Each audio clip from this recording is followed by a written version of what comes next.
Okay, guys, please seek your safe spaces because I've got one massive triggering guy with me today. I first heard of Steve while watching the Forbidden Sun Network, the Zionist Nazi Sun Network in Canada, where he would appear on the Michael Oren show. And since I've been a fan of his YouTube channel, almost 500,000 subscribers. You're getting there soon. Millions and millions of views. How you doing, sir?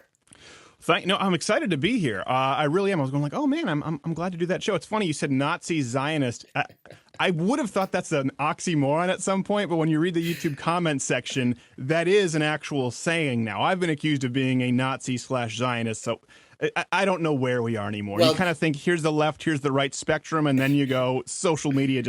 Let's just do away with it. well, it's the Holohawks, right? Is that what they call it? Holohawks, right? Yeah, hollow hoax. Yeah. Holohawks. There you go. Thank you for the proper pronunciation.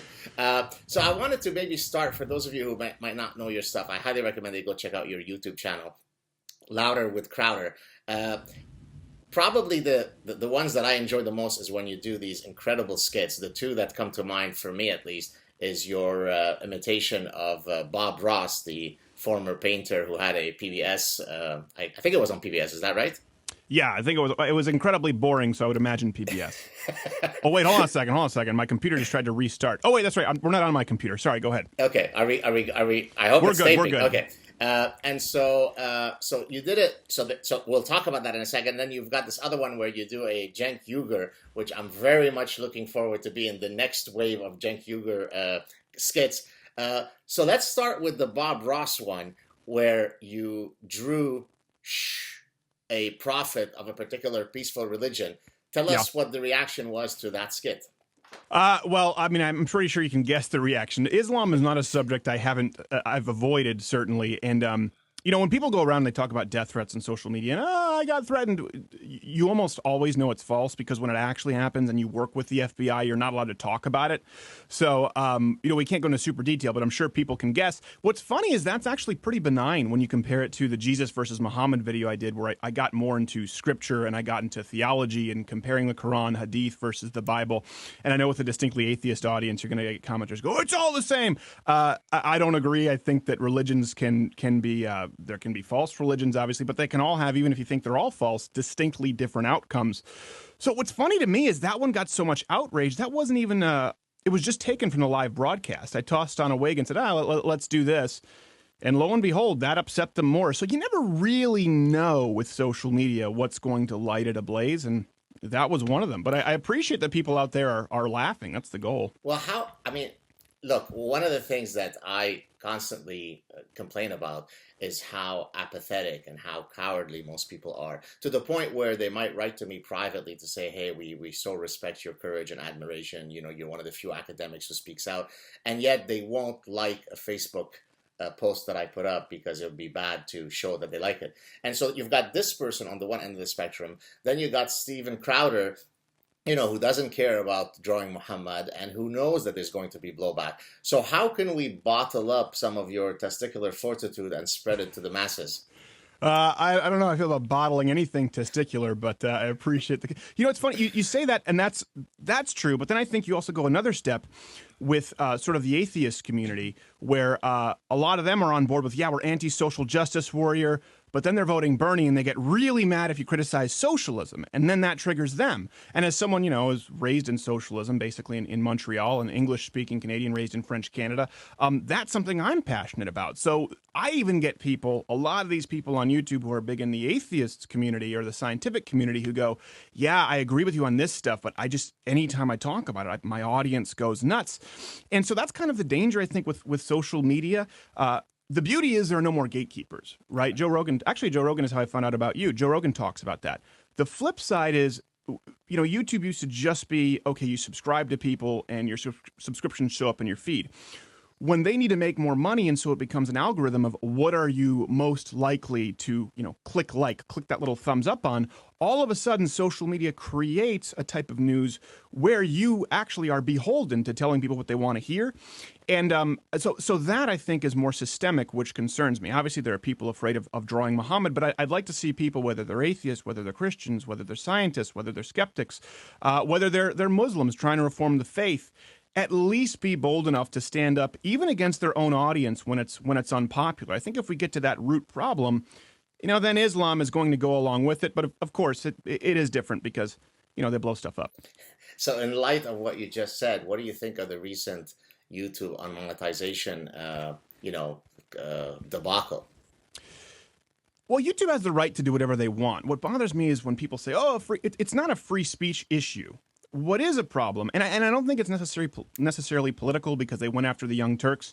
Funny enough, Bob Ross wasn't demonetized for us. The one that was Larry Elder talking about Black Lives Matter. So Wow. I can't figure out the rhyme or reason. It goes back to the root problem. I think people are going to self-censor. So if people self-censor because they're afraid of being demonetized, or if they self-censor because of the comment section and they don't want any negative feedback, that's where we can sort of have this facade of, well, we're having an open discussion, but people really don't want to go into the topics that they know could hurt them financially. And I get it. That's one of the consequences of a free enterprise system. With YouTube, though, listen, it's no secret. I mean, Facebook is a good example. People get into social media sort of, this is happening. I'm being censored, front page, but they don't do anything about it. Well, we found out beyond any shadow of a doubt that Facebook was throttling my posts. They were removing posts without rhyme or reason. They have the right to do that. What they did not have the right to do, however, was they took my money, a physical check, to promote the page, and then claimed that they didn't and tried to put it into delinquency. And so that, in tandem with I wasn't able to get a hold of them, we have proof of a deposit, they're bullying me around with all of a sudden I'm fingered in Gizmodo for, hey, Facebook employees said they were told to censor Steven Crowder. We filed a petition for information. So I think people need to separate the real world and social media.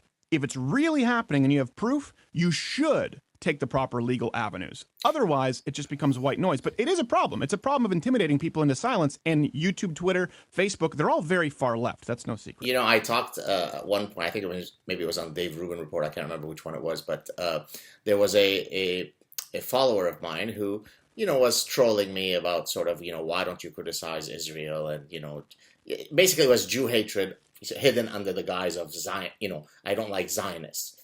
Right. And so at one point I got Zionist Nazis, mind you. Zionist Nazis. So at one point I got sort of frustrated with her. So I decided to, even though she was in some of her posts, she was posting it on a public thread, I decided to sort of put a post saying, here's a Jew hater who's been sort of trolling me. And I put the link to her Facebook profile. Well, I was out of Facebook for 24 hours. I had to do something to get back on. So the person who was levying hatred toward me, that was fine. Me identifying the person who was levying it was a form of hate speech. So I mean, it's just breathtaking, the bizarro world that we live in. Let me give you one worse. This is really awful. And you want to be careful because you don't want copycats, but I have a brilliant writer, Courtney Kirchhoff, who writes for me. I think she's as good as anyone on the planet. She's unbelievably intelligent and just so funny. She's also doing this, she comes on the show and talks about, she's doing this sort of matchmaking. She had people set her up for dates and these horror stories, and it's very funny. Most of our show is entertainment. It's comedy.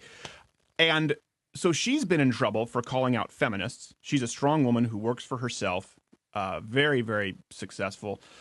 And she gets in trouble for that. Well, someone attacks her as ugly, creates a fake profile, and creates a fake GoFundMe claiming that they want to, acting like Courtney, saying, we need corrective surgical procedures to fix my face and my rosacea. That was fine. Twitter didn't have a problem with it. I mean, that is actual cyberbullying. That is fraud. Also, because if people give to the GoFundMe, you're defrauding them out of money. And her saying, hey, feminists, stop bitching and grow up.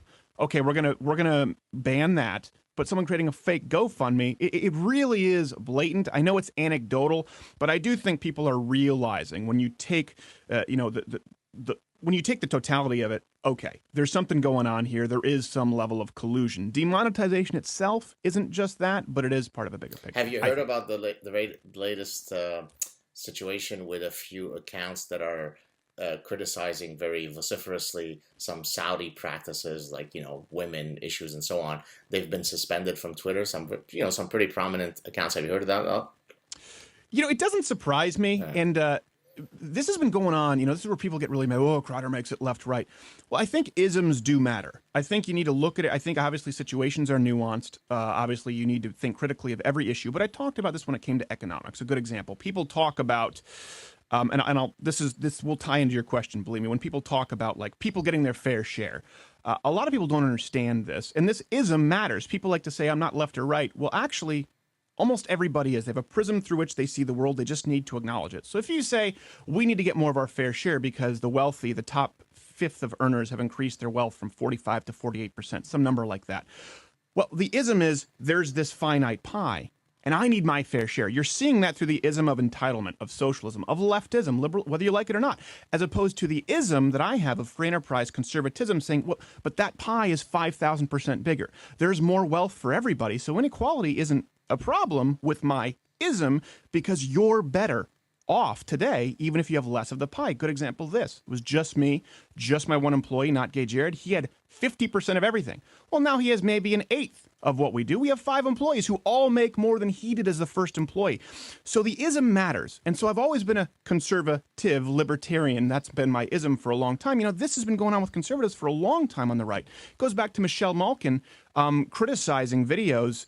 You can go back, I think, as 2007 on YouTube, were the videos that were showing the horrors of the Israelis, killing innocent Palestinian kids. They were allowed, and Michelle Malkin's exact same footage in her videos criticizing them were banned. Incredible. So it's been going on for a while until it affects people on the left. I don't think they've waken up. They didn't wake up to it at that point. Do you think there's ever going to be some triggering event, some catalyst force that swings the pendulum back to away from lunacy and back to some middle ground of common sense? I think, again, there are winning issues, like in the States, obviously, freedom of speech, there's a pendulum swing. Anti-feminism, there's a swing. Second Amendment, guns are a big swing in this. I know to Canadians, that's kind of crazy to think about. And probably Islamic terror. I think you offended me by saying Canadian. We're Quebecers. We're a distinct society, please. Oh no, are you the referendum separatist? I'm totally joking. I'm a federalist. Okay, well, yeah. you never actually. Funny enough, the Quebec separation thing comes from some relatively conservative principles where they're saying we're putting in this tax revenue and it's sort of taxation without representation. But then they just want to make bigger government anyway, and it all collapses. But it's funny when you look at it, a lot of French Canadian Quebecers are more right-wing than they realize in the sense that they feel as though the government doesn't represent them, they're taking too much from them, and then they just want bigger government. So, but it's always been ironic to me. I'd like to actually go back. At one point when I appeared on your show, you mentioned how when you lived in Montreal and grew up with some Muslim friends, how surprised and shocked you were at the endemic, pervasive, ubiquitous Jew hatred. Can you speak again to this? Because oftentimes when I mention it, obviously as somebody who escaped Lebanon as a Jew, people are shocked. But here you are, somebody who is attesting to these realities in Montreal. And by the way, it's gotten about 1,000 times worse since you left Montreal. So why don't you tell us a bit about that story again? Well, I wonder if you've experienced this. When people talk about sort of multiculturalism, I will tell you this. I went to Centennial Regional High School. That's on the West Island? South Shore. South Shore, okay. Yeah, South Shore. I don't think whites were necessarily a minority, but we had a lot of Middle Eastern people, a lot of Arabic people. This is when? What year is this? I graduated 2004. So every single Muslim friend I had, every single one hated Jews. And I don't mean like kind of, I mean every single one vehemently hated Jews. And a lot of them said that the United States brought 9/11 on themselves. I watched some of them making jokes when it happened. As a matter of fact, I was making jokes when the first plane hit because Muslim kids were making jokes. They had the news. I didn't at that point. I remember going, and I felt so guilty for years. Looking back, I was just a stupid kid. But one plane went into the towers, and I remember saying like, oh, someone's getting fired today. You just have one place to miss and not hit. We didn't know it was a terrorist attack. My Muslim friends did, and they were making jokes anyway. Is that an example of all Muslims? No, but I will say when you contrast Muslims, when I was there in Quebec, they were far more open. They were less shy with their anti-Semitism, with their anti-Americanism than you would get here in the United States. So when people say there are X amount of Muslims in the United States, I say, well, they're such a minority and they have no power yet. You need to look to Europe and even Canada. You're saying it's gotten worse since I've left? Oh, I mean, 100-fold. So I came back to Montreal in 2003. I was at University of California, Irvine, for a few years, and I returned to Montreal. And so this is 2003, so 1 year before your story, or but when you graduated. And I had never seen, I think I'd seen a single person, a woman wearing any Islamic garb. Hmm. So this is just one indicator of many others that I can give. Today, if I walk out of my house, probably out of the first 20 women that I see, 8 to 10 are veiled. Uh, so this is one small anecdote of a much larger issue. Now, of course, we have to give the qualifier. Most Muslims are very nice and so on. But the reality is that when we look at Pew survey data in terms of Jew hatred from most of these countries, it ranges from around 90 to 100%. So when we talk then about things like immigration and letting in, let's say, 25,000 Syrians or 50,000 Syrians, well, of course not all of them are ISIS members, but I know that nearly 100% of them have endemic Jew hatred in their heart. Does that entitle me to then be worried that they have this genocidal hatred towards me and my children, or does that make me a racist? This is what people don't understand. They only think Right. about what percentage of the 25,000 are ardent ISIS fighters. But that's not the main issue, right? I mean, that's Right. one of many issues. What do you Well, here's think? something that's really interesting. You bring that up, but first off, yes, you are a racist and a Zionist Nazi. Yes, That goes yes, without saying. of course. Are you aware of? And it isn't a trick question. A lot of people don't know this, and I was surprised. We wrote about it at the website ladderwithcrowder.com. People don't know we write daily articles as well. What percentage would you guess of Syria are Christian? Certainly substantially less than 10%. I'm going to say roughly 5 to It's 10%. it's 10%. Yeah, you're right. 10%. What percentage would you say of Syrian refugees that we're taking in are Christian? Astonishingly less than 1%. Less than 0.5%. Who is the know-it-all wise professor? Yeah, there you go. Exactly. Well, I think it's even without knowing the numbers, you can make an estimate. Again, just because of critical thinking, credentials be damned. It is astounding to me. Who, again, for people listening, who is most likely to be fleeing persecution? Who's being burned in cages? Who are being sought out first when they're looking for people to behead and toss off of rooftops? Of course it would be the Christians. So if we really care about helping the destitute, if we really care, why aren't we specific? I know it's politically incorrect, but saying, all right, right of way to the Christians, not just because they're Christian, but because they're the most likely to be slaughtered. Instead, we're doing the opposite, which shows that political correctness, again, is an ism. People don't like to acknowledge this. That is effectively a dogmatic worldview, this church of modern political correctness, and it takes lives. Now, something else that's interesting, in Europe, they've tried to excuse it, saying, well, they don't want to come in because they're going to get the shit kicked out of them in the refugee camps. Well, That's a justification. that's what's happening in Germany, by the way. Yeah. That's exactly Yeah. in the refugee camps in Germany.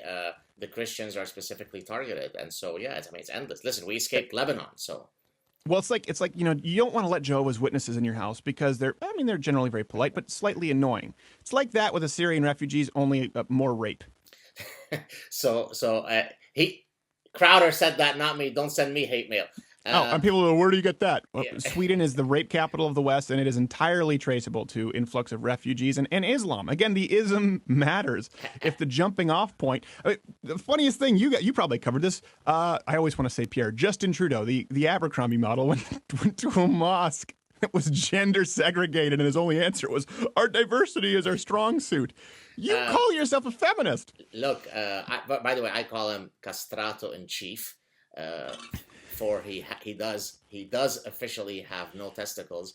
I despise this guy not because I think he is an evil man, and of course I don't know what's in his heart, but I truly think that his brain has been so infected, so parasitized by every single one of the social justice warrior platitudes and talking points that he knows no better. So Yeah. so he walks around. I actually did a sad truth clip a few days ago where I basically gave the recipe of how to generate every single Justin Trudeau speech, and it consists of roughly 4 or 5 words that you then create different permutations, and that's your every speech. There's diversity, there's multiculturalism, there's tolerance, there's of course climate change. And so you Right. just link those up, and boom, you've got Justin Trudeau. You And should make an app. Just like an app generator, Justin Trudeau's speech in his voice. I would pay 99 cents for Well, that. it's funny that you said this because somebody said that I should do exactly what there is currently on the internet. I don't know. Do you know what POMO generators are? Do you know what that is? Did you say POMO? porno? No, no, not porno. POMO. I know like POMO. meme generators, yeah. So, but their POMO refers to postmodernism. So Okay. postmodernism is, in case you're not familiar, or some of the viewers Sure. might not be familiar, it's this quote intellectual movement that really consists of random gibberish. So if you look up in any academic discipline that involves postmodernism, any actual paper, it's just random pure bullshit. And so to satirize, no, I'm being Yeah, I know, but you go from such sophisticated language to to it's bullshit. I mix it up. I appreciate it. Yeah. So there's now POMO generators where you can go and you just hit the push button or the whatever print button, and it will generate an essay that is indistinguishable from an actual essay of a lauded postmodernist thinker. And by the way, this originally started. You may or may not know this. There's a famous hoax, academic hoax, known as SoCal's hoax. Have you heard that before? I've heard about it. I would be. I don't want to be that guy who lies. Like, yes, I've seen that film, so I don't know it. So let very me tell in you depth. about it. I've covered it in the past, but maybe some viewers don't know it. So a physicist was by the name of Sokal was very frustrated with all these postmodernists, running the universities, or certainly the humanities and some of the softer social sciences. And so he generated a gibberish postmodernist article about gravity and so on. And of course, they loved it because he's a physicist. And he submitted it to one of the elite journals of academic postmodernism. But it was complete random bullshit. I mean, real, truly just random garbage. And guess what happened to the article? It was accepted as a wonderful, brilliant thing. So then he said, hey, guys, sorry, I've got a little confession to make. And that itself did not, bring down the house of the full intellectualism of postmodernism, because they argued, well, you see, postmodernism is all about relative. Everything is subjective. So even though you randomly generated this gibberish, we extracted meaning from it, so there's nothing wrong here. So it shows you that universities are spewing this kind of nonsense. So how could we think logically about all the geopolitical issues that you and I comment about when we're producing students who are postmodernists? Well, it's a great point, and I can tell you my experiences too. I went to Champlain College there in the South Shore, St. Lambert, and I was in film, and it was a good. I had major ADHD, so in high school I was like a C student. I went into college, and then I was an A student, and then I bombed out doing stand up. And one of the things I bombed out was a class that we had. Gosh, it was like digital imaging or something, but it was really weird because we were just doing pastels. Like we weren't. I remember I was like, what is this? And it was just an indoctrination factory. And I remember our teacher told us about a story. Two things happened. We had to do something. We had to do this sort of digital imaging, and I did it based around 9/11 and sort of this political landscape. And the teacher came up. She's like, that's very interesting, but I think it would be better if you did Hiroshima. Picked a bigger tragedy. And I looked at her. I said, no. And so she failed me. That was it. That's all I said. I just said no. And it was, this is entirely subjective, right? The other kids, they put like a popsicle stick and a pipe cleaner, and they say that it's about the women's reproductive, and they get, an A. And then the other one was we were reading about this person who won some kind of a very significant art prize, either in Canada or internationally. And what he did was he drew his own blood, stuck a vial of his own blood in his anus, contorted himself to drink his own blood out of his anus. And everyone started analyzing this and talking about what it meant.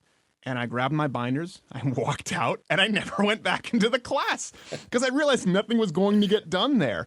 And I had another teacher remember saying, you're a Christian, so you won't be able to pass this class. It was Greek mythology.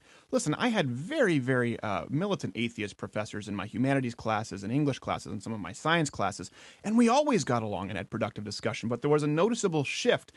And the big thing is a lot of people aren't willing to accept that. And that's why I say, listen, you have credentials, you're a professor, but that doesn't really matter. What matters are your ideas and the ability to express them. I've met mechanics with no teeth who are far smarter than people with PhDs from whom I was learning in college. So it's not a slight on you to belittle it, but it's to elevate the fact that you have a bunch of people in your pool saying, well, I'm a professor, but there's some of the dumbest people you've ever met. Oh, and I see this issue, not to imply that any of my colleagues are walking buffoons, but some are. I see it on my personal Facebook page where I have many friends who are, of course, academics, Hmm. and guys who come from completely different walks of life, guys who were, in the Navy, or right, and you sort of see the different outlooks that they have on exactly the same issue, and you wonder, how could it be that I could take the exact same stimulus and then two brains process the exact same stimulus and come up with radically different interpretations? So one example would be, the response, let's say, to Obama. So most of my academic friends who are, of course, American, I always can get away with more because I'm Canadian, so it seems as though I don't have a dog Right. in the fight, right? I'm more impartial somehow. Well, most of my academic friends, Obama was the Messiah. I mean, he was the embodiment of, of Jesus rising up again. Uh, Right. a lot of my conservative friends, who typically were not academics, thought that, Obama is the embodiment of the devil. And the truth is, the truth lies somewhere between those two positions. Right. So it's incredible how people can become dogmatic and stuck and anchored in a position, and nothing will sway them away from it, right? I think you're right. I think the truth lies. It's of course him not being incarnate of the devil. I think he's been a horrible president, and I think a lot of people, they look on the surface, go, well, unemployment. Listen, the private sector unemployment is horrible. You look at the job participation rate; it's at an all-time low. So, not to say that statistics don't mean anything, but you can certainly manipulate them. A great example. I know I'll get so much flack for this. People are telling you, why don't you talk about him being anti-science against climate change? Oh, climate You, change. Yes, right. I did. yeah. I did see those. And Yes. what's so funny is, like, again, I've invited people on the program. A good example, I think there's some sort of a rebuttal out there. We've invited the guy on the show who says, Stephen doesn't even believe in warming or human cause. Well, when you say that, and this is the problem with like YouTube rebuttals when you don't get live in person, that's not true. I've always said, well, yeah, the Earth has warmed up 1.5 degrees. I think humans are likely a contributing cause to it. My issue has always been, having gone to the Cancun Climate Summit, having reported on this, is, for example, the biggest piece of climate legislation, the Kyoto Protocol. 192 countries have signed on to it. It is horrible, and it will do nothing to curb the catastrophic climate change that they're predicting. But I say that because if you look at the IPCC chart, I had the medieval warming period. So when people say science is settled, you can look at it in 1990. This was the chart. I even have it here in front of me. I can bring it up if people want it later. And then the Al Gore graph was the hockey stick chart, right? That's the famous graph. Well, if you look at the 2013 revision, it doesn't look anything like that. All of a sudden, the medieval warming period appears again because of skeptics and because of debate. So this idea that it's not up for debate is anti-science, and it should always be up for debate. And you see that things change. The science isn't settled because it was different in 1990 to 2001 to 2013. And here's what I would say. You said something on my show which I had to think about. You said, if you look at it, there are studies that show that people who are atheists tend to be more intelligent. And I think you're right. I think historically that's probably correct. Here's something I would like to presuppose, and you may completely disagree. I think, for example, you're smarter than the average professor. A big portion of that is that you are going against the grain, right? You're sort of anti-establishment. If you were to poll conservatives in Canada in college, any conservative in college, I guarantee you they would be smarter, or at the very least more informed, because they've decided to take a position which would have required proactive research. I think generationally you will find people like my grandmother-in-law, who's 94. They were raised Lutheran, whatever it was, the default box. And so a lot of Christians were ignorant. I think with millennials, you might see a switch, because I don't see a lot of millennial Christians, because again, they're kind of a minority now, going out and saying anyone who's not a Christian is an idiot. I do see a lot of millennial atheists, if you go to the videos, going, Dinesh D'Souza's an idiot, this person, because they're a Christian, even though they can be absolutely brilliant. And that, to me, is more dogmatic. And I think you might find a little bit of a switch or an evening out there. And anecdotally, that's my experience with Canadian young conservative Christians versus default baby boomer Christians in the United States is very, very different, because they've had to defend their worldview for a long time. Well, thank you for the compliments.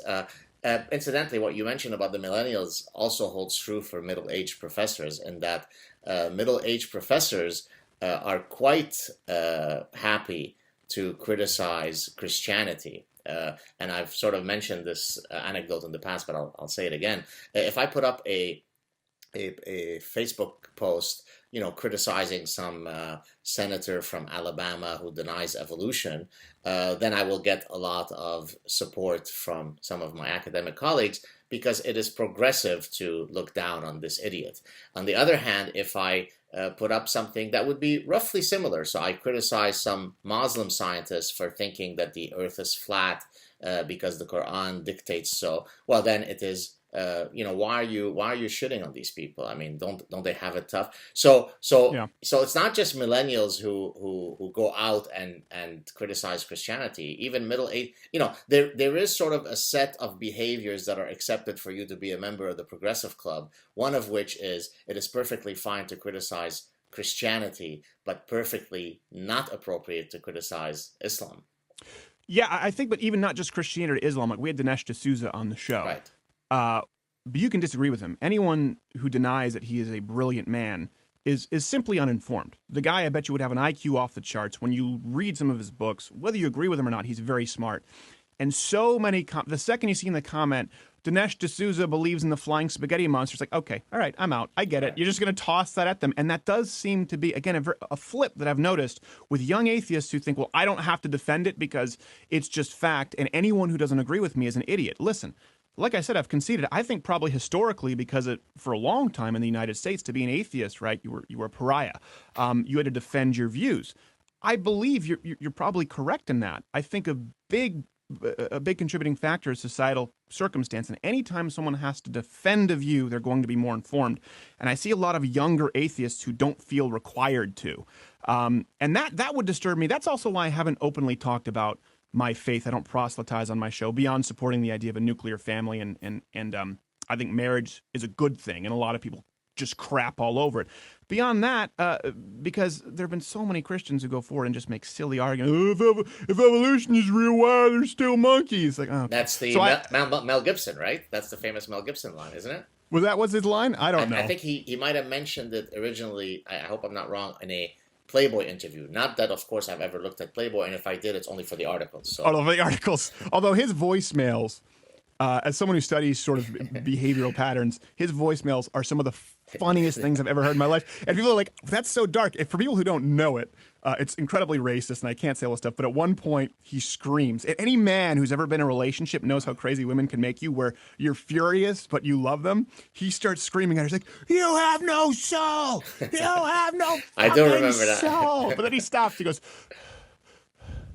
but I will give you one more chance. Like he's negotiating. And just any guy knows that internal monologue. Right. And usually it might coincide with where the significant female partner is in the ovulatory phase of her cycle. Maybe. This was by answering machine, so I don't know.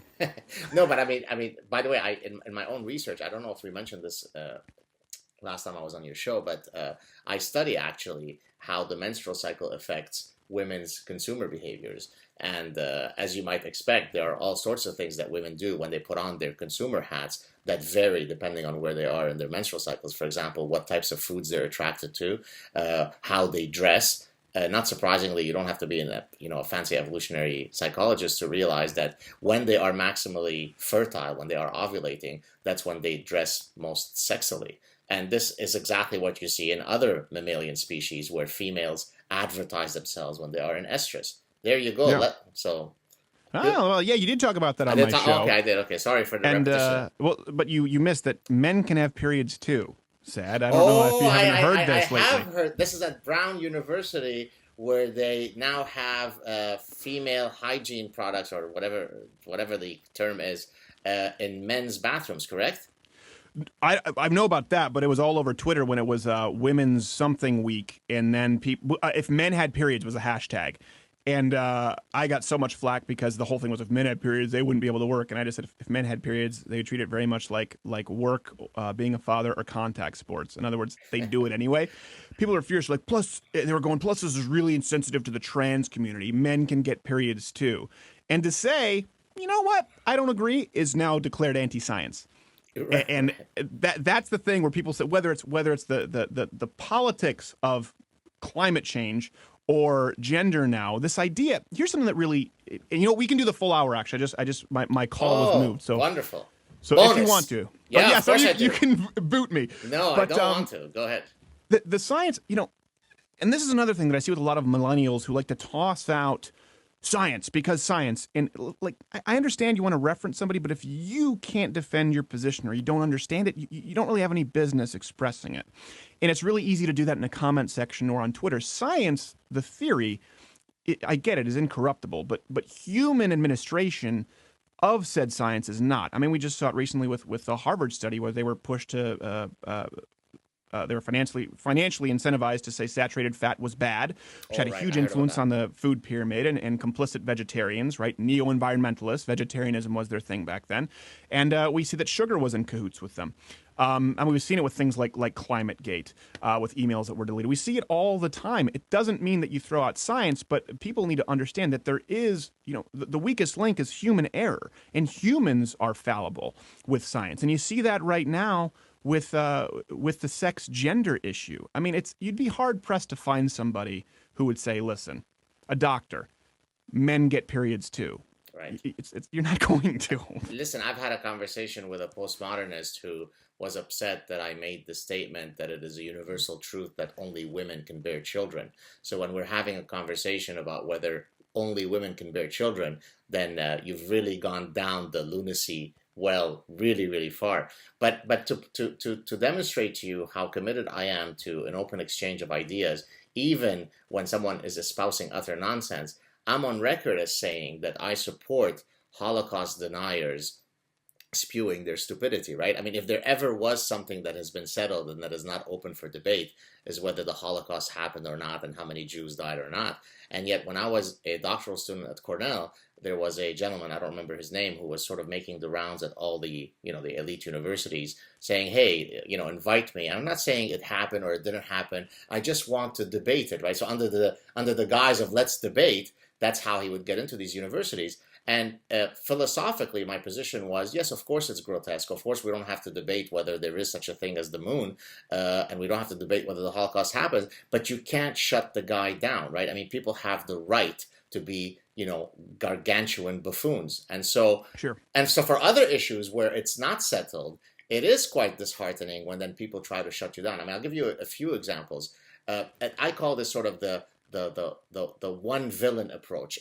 If they love you on 999 things that you say, but then the 1000th issue is one that they don't like. So, for example, in my case, I eat meat, and so the vegan rage brigade will come after me because how could I then say that I'm an animal lover? Because for me, one of the greatest acts of evil is willful animal cruelty. And they say, well, how could you post a photo of you eating a steak and yet support this? You're evil, you're a Nazi, you're diabolical. And it seems extraordinary to me that people have such black or white thinking, right? I mean, there is nuance. There are evolutionary arguments as to why we've evolved a desire to eat meat. And there are all sorts of arguments, anatomical arguments, behavioral arguments, physiological arguments. And yet the vegan guys will say, you are diabolical. I thought you were a smart person. I thought you were an honest person. It turns out that you are just Mengele. Well, you'll also be called diabolical just for having me on the program. That's true. And that's where I say on my program, you don't see that. When Right. we had Dave Rubin on, people were like, I disagree. I mean, at the worst, you might have some guy like say, like, Dave Rubin's my favorite fag. Like that's Right. their big offensive statement. And then you go on his channel, and the same kind of dialogue as this. Oh, why would you have a science? Where have I ever denied science? Right. It's one of those issues people just say, because you're Listen, I am skeptical of the catastrophic predictions with climate change and the subsequent political protocols to fix it. Absolutely, and I will argue that with anybody on planet Earth. I'm not a scientist, but it would be like this. And this is why climate change is important, because it kills people. If you look at neo-environmentalist policies, it literally kills people, and they would kill more people if they had their way with energy costs and subsidization. But people say, well, just look at the science and get the politics out of it. It is as much a political issue, more of a political issue than it is just a science issue. It would be like saying, well, listen, just argue the biology of feminism while removing the cultural or political ramifications. You can't, because that's the important end game. And so I think I mean, I'm always skeptical of any kind of scientific approach that demands government intervention without a real proposed solution. But you'll be excoriated. Why would you have this science denier on, even though I've It's never already once denied started. science? I've gotten such messages already, just for you to know. Well, I hope people watch this again, because people who watch you and my program, we have a lot of atheists who watch it. I hope people watch this and go, okay, even if I disagree, it's not like you said, like a Holocaust denier. If I say, hey, I'll have an open discussion with anyone on my channel. Well, I mean, not every Twitter egg, obviously. Listen, every leftist we've had has either come back or is willing to come back. Right. It's not like we're some crazy fringe who's looking to blame the Jews for everything. Well, listen, I've had David Wood on. Do you know who that is? Does that? Yes, Acts 17. Like Exactly, Acts 17 apologetics. He's an ardent, born again Christian. So certainly from a religiosity perspective, I'm an atheist. He's not, and yet we were able. And actually, I think he had tweeted something like, "Hey, look, watch, two people who otherwise have disagreements can sit down and have a very productive and polite and respectful discussion."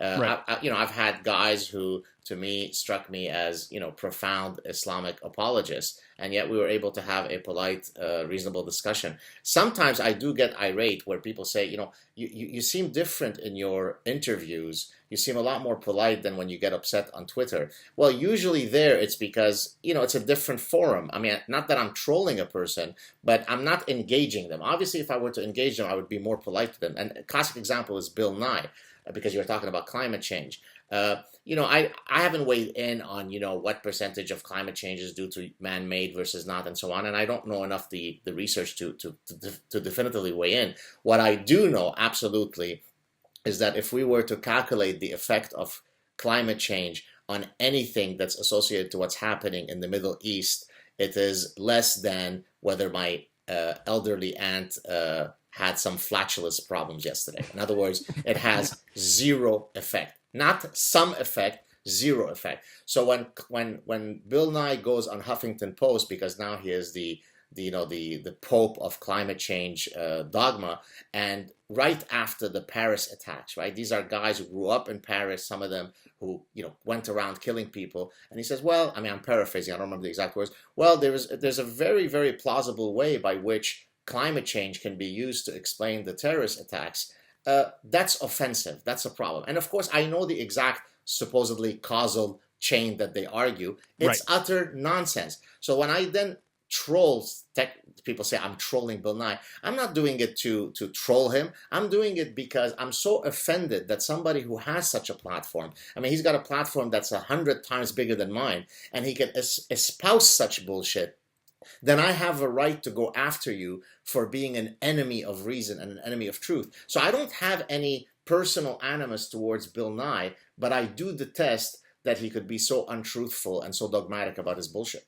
I do have personal animus for someone who supports the jailing of even your point of view. That's right. Yeah, he supports the jailing. No one on the opposite side supports the jailing of people who support, the modern climate change. I mean, I know what you're referring to. But yeah, he said when he was asked, what about, jailing these people? Because he was talking about how they shouldn't have any right to discuss. They shouldn't have any right to have a seat at the table.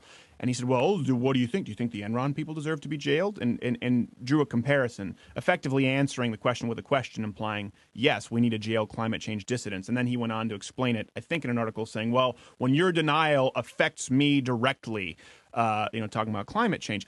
Here's something that's really important for people to understand with that. He's right. Everything with Bill Nye, he's not a climatologist. Everything ties back to climate change, right? Well, that's also what happens in the scientific community. When people talk about big businesses, here's what really bothers me. Yes, big business can corrupt. I'm not a supporter of big business, small business. I'm a supporter of good business. If you're a big bank, and you deserve to fail. If you're a small bank, you deserve to fail. I think that's fair. I was against GM bailouts, just like I was against the Goldman Sachs bailouts. Okay? But when you look at businesses, people talk about, the only people who are against it are funded by oil companies. And you look at the hundreds of billions, when you look at the trillions in unpaid tax liabilities and subsidization for the green movement. I mean, you look at Solyndra. If you could take any private company that foot taxpayers with a $500 million or several billion-dollar tax bill and went under because it just changed green energy to oil, people would be screaming it from the rooftops. All of a sudden, this corruption that affects business, when you apply to big government, they're inherently altruistic. And that's very important with climate science because a lot of people don't understand there's far more incentives in government grant and subsidization, especially as it relates to climate science right now.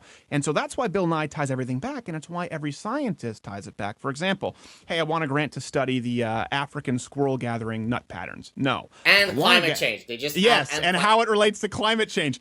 It doesn't mean that it's wrong. It doesn't, like I said, it doesn't mean the Earth hasn't warmed 1.5 degrees or humans could be contributing. I agree with that. But people need to still, instead of saying the science is settled, they need to apply the same criteria across the board. And I think that's consistent. I know I'll get crap for it, but I hope people understand that point of view. Yeah, no, that's fair enough. So I wanted to, I guess, move next to what are some sort of goals that you have in terms of your next professional steps? I mean, I know you're a stand-up comedian. By the way, actually, I want to ask you before you answer that other question. How is it when you get up? I mean, do you get nervous? Do you get stressed? What happens as a function of the reaction of the people? What if nobody is laughing? Do you get or have you become so professional at this point that you could shut out whatever the reaction is and deliver your material? No, you can never shut it out. Honestly, I don't do as much. I don't do much now because we're building a whole new studio. #NeverDaily. We're never ever going daily, so people need to stop asking. But it also, I always get anxious. I've gotten anxious before every sporting competition. But I don't do it as much because there has to be security. I mean, we've actually had bomb threats at when I was at Cal Poly. So there's a whole different dynamic now when I do stand-up where, I'm really nervous because you can't see. You've got those shark hunting lights. So that's a big reason why now it's like, we've slowed down. We're going to do some more dates in the new year, maybe a dozen or so, but they have to be lined up with security and planned properly. But yeah, it's always nerve-wracking. Here's the thing with stand-up comedy. At the end of the day, you're either funny or you're not. It's a great litmus test, and it's a great way to train for a lot of people. If you can do stand up, if you can do an hour stand up, you can pretty much do anything as it relates to public speaking. Sorry, go ahead. No, go ahead. That was it. I was trailing. I remember in one of my appearances on Joe Rogan, he said something that I've really remembered. It speaks to the point that you just made. He said, "Look, in the business that you're in," he's talking to me. It's very clear. I mean, you get up and you espouse certain positions. You better have the science and the clear thinking to back you up. Otherwise, people are going to come after you. And he was contextualizing this in the context of how fuzzy things are in Hollywood in terms of whether you get a job as an actor or not. But then he analogized to two settings from his personal life, one of which is a stand-up comedy. And I thought it was really brilliant on his part. He said, look, when you go in as a fighter, as an MMA fighter into the ring, there is no bullshitting. There is no hiding. I mean, you're going to go in. If you're not ready, you're going to get killed, right? And same thing with comedy. When you get up there, if you're not funny, it's going to be known that you're not funny. And so there's a truth, there's a purity to MMA, to stand-up comedy. And he was kind enough, of course, to say the same thing, of course, to science. I mean, if you're sure. a bullshitter, people are, and especially for someone who puts himself out the way that I do and espouses a million positions, I better know what I'm talking about, or else people are going to come after you. And so I really do get what you're saying about this idea of you're either good or not. The camera, if you like, is a great way to find out who is the fraud and who is the real person, right?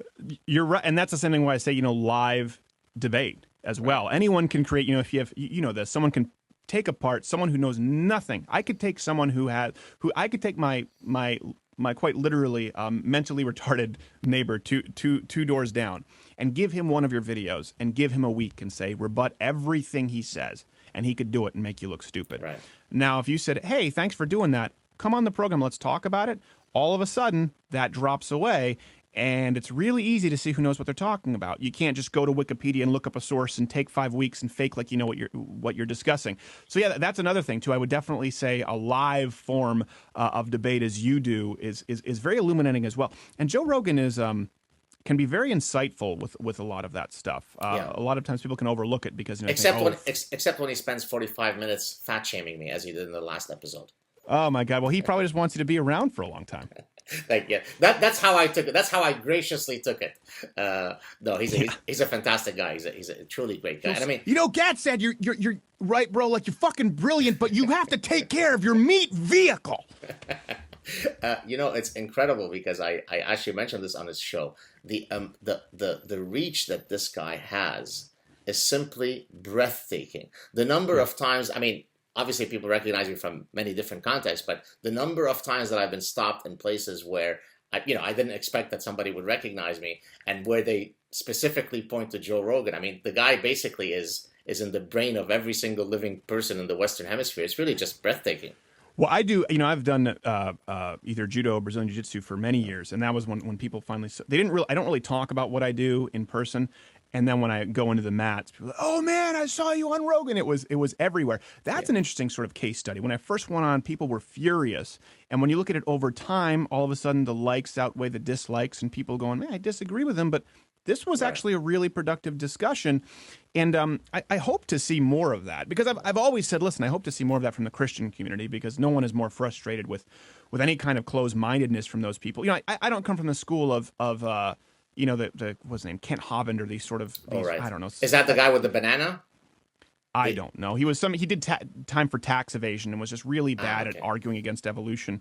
Um, I come from obviously the C.S. Lewis, the Chesterton, that school of thought, where these are brilliant, brilliant people, whether people agree with them or not. Dinesh D'Souza is an example. Yes. I've always been hypercritical of Christians who aren't armed with any information.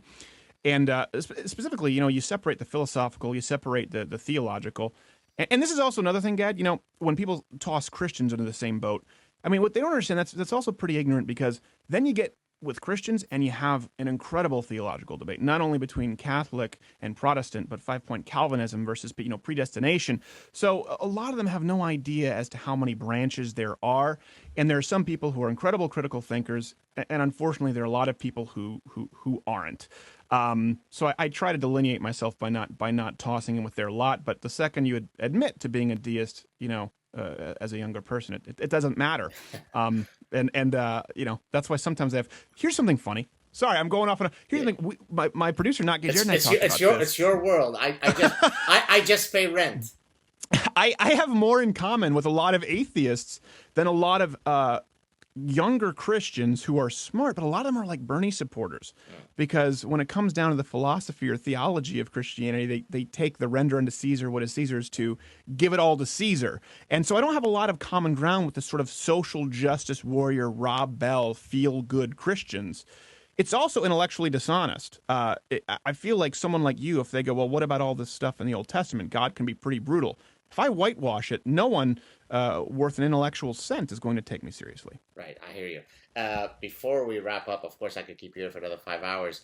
Tell us about, well, because you keep mentioning that you now have a new studio, so maybe you could talk a bit about that and any other projects that may not be public yet that you'd like to promote or plug. Tell us about them. No, we can't plug it yet because Nothing. we're Okay. never going daily, so no one should ask about it. But we are building a whole new studio. If people, obviously the YouTube channel, they can subscribe on iTunes, and louderwithcreditor.com. We write daily articles, and whenever we have a big video, like I don't know when this is going up, but yesterday we had a video on comparing Trump to literally Hitler, Yes. laying out the case as to why the I've, current I've done a little clip on that too. Yes, go ahead. Okay.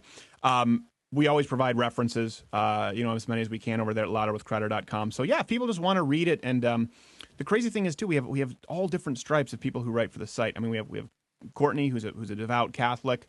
We have Rodigan, who's I think an atheist, agnostic, sort of I don't know, New York Irish moderate. So I don't like agnostics. Take a position. Don't sit on the fence, coward. I think some of them are agnostic because they're not sure, and some of them don't care. Got you. I have to, before I let you go, on the record, get you to commit to when we're doing a Cenk Uygur skit. And I don't want the little thing. I want like a 5-minute beefy, just Cenk and Gad going at it. Oh, no, we can't do 5 minutes. They have to be short. Here's the thing. People don't understand you're incredibly intelligent. And a lot of people don't understand the magnitude that is required, what's taken on and providing actual research and going through the process as you do. I don't think a lot, and you can ask Sargon of Akkad about this. He was like, gosh, the amount of effort that is put into these. I mean, Cenk, it takes about an hour and a half to go through makeup and hair. Wow. And my bathtub is jet black. This hair dye, and I get it from my wife. I have to go over it with bleach 3 times. It takes so long to do. So honestly, you're amazing. I mean, listen, my wife is not at all into, like, she doesn't watch any of this stuff, but I I told her, you got to come and watch this. And at first, she actually thought it was jank.